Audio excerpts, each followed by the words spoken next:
There's a spine, backcountry in the east, and once upon it was an Appalachian wilderness. Before the billboards, and before the highways had us Burma shaved. Before the lumbering violin cicada chainsaw violence left its haircut land scalp. Before denuded, debased, and naked, and before the blood, the Bessemer process, the corroded Coca-Cola cans of memory. For all we know, this may be a place of dragons. Possibly giants. There are even Chinese rumors floating west. An inherent hunger in your Javier tempts your taste to eat it, too.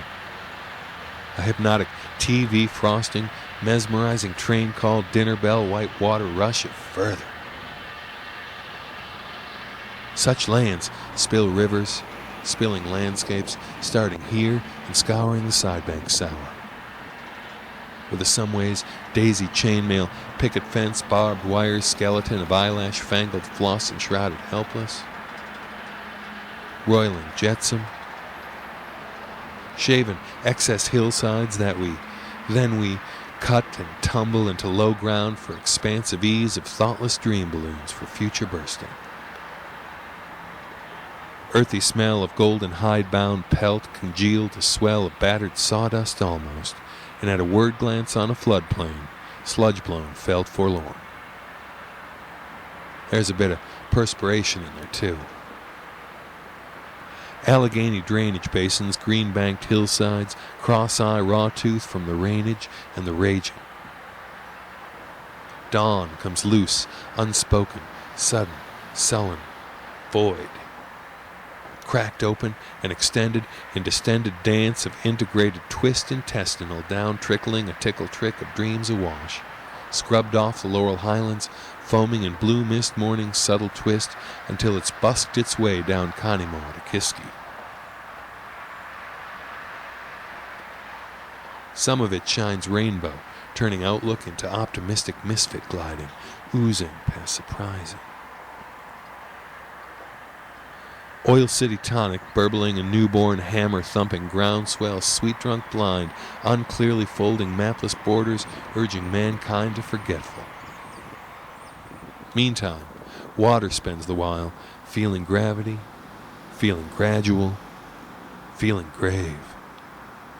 Bending to decrease of land, and pooling under increase. Scabrous rust-stained, worst-out ears of our collected razor wisdom, slicing naked sculpture into misspent, tattooed, clueless felch of acid-mining splashback foam fermented. Now we have no choice but leave her to her overgrowth abandon, and a process of digestion, and a promise of discretion, and hide the scarring underneath a concrete name that's more forgetful.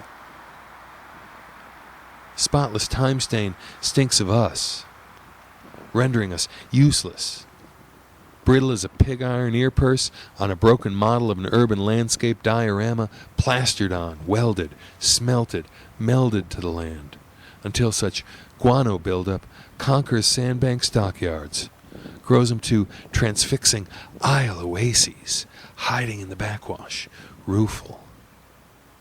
Rills and runs, locked outstanding into fulsome river selves we follow, foul, fail to navigate correctly. The U.S. Geologic Survey defines a navigable waterway as minimally 9 feet deep in channel. When properly controlled, the Emsworth Pool maintains a navigable depth throughout for sake of traffic flow and flood control and regularity of coal barge spoonfuls feeding coke to steal our nerve.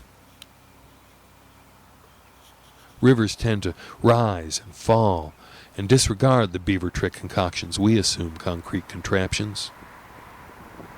What floats by and over will be everything, abounding, deconstructed, sometimes only partly recognizable, whether tractor tire, training wheel, or withered tree, uprooted fence, upturned canoe, upriver's weathered tensions, unglued tongue-tied shoe, or tie-dyed coal oil pool around the edges. One Pittsburgh morning, we looked up, and there was Johnstown floating past. course, or rivers somewhere else's off-course happened. Evidence we branded history. Visceral, eviscerating, irritating, irascible, invigorating. To view what passes, and to view its passing. To view it framed by bridges undersides, or guided past the pilings of the piers left from old ones. One feels the tug that sends our happening away, much like the taste of farewell kiss. Cincinnati sees our passing past.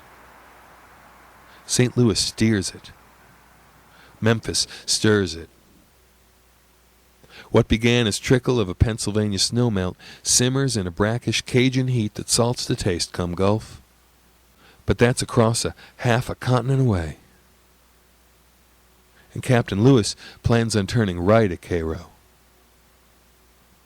For now, he is delayed in Pittsburgh, waiting for a keeled boat built in secret by a drunkard during sober mornings stretching weeks to months. He stands upon the wharf at Fort Fayette, feels the Allegheny rising. Thoughts tend downstream where Monongahela forks Ohio.